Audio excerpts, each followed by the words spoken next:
எல்லையில் மீண்டும் ஒரு பதற்றமான சூழல் நிலவி வருகிறது.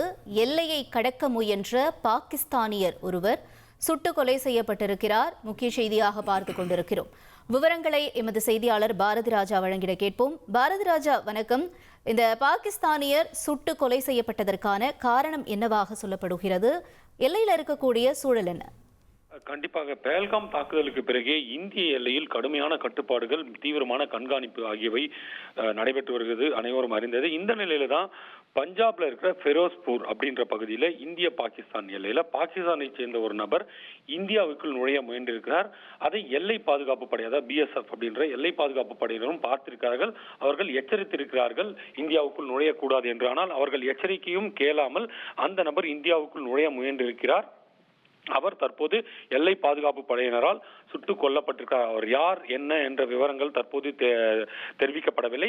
ஒருவேளை அவர் தீவிரவாத அமைப்புக்கு ஆதரவானவரா, யார் என்ற விவரங்கள் விரைவில் அதிகாரப்பூர்வமாக வெளியாகும். தற்போது பாகிஸ்தானை சேர்ந்த ஒரு நபர் அத்துமீறி இந்தியாவிற்குள் நுழைய முயன்றிருக்கும் சம்பவம் தான் மிகப்பெரிய ஒரு பரபரப்பை ஏற்படுத்தி இருக்கிறது. என்றால் தற்போது இருக்கும் பதற்றமான சூழல், இரு நாடுகளும் தற்போது ஒரு பதற்றமான சூழல் நிலவி வருகிறது. இந்த நிலையில் பாகிஸ்தானை சேர்ந்த ஒரு நபர் அத்துமீறி, அதுவும் எச்சரிக்கை கொடுத்ததையும் பொருட்படுத்தாமல் இந்தியாவுக்குள் நுழைய முயன்றிருக்கிறார். அதுதான் மிகப்பெரிய ஒரு பரபரப்பான விஷயமாக பார்க்கப்படுகிறது. தகவல்களுக்கு நன்றி பாரதி ராஜா. செய்திகளை உடனுக்குடன் தெரிந்து கொள்ள உடனே சப்ஸ்கிரைப் பண்ணுங்க.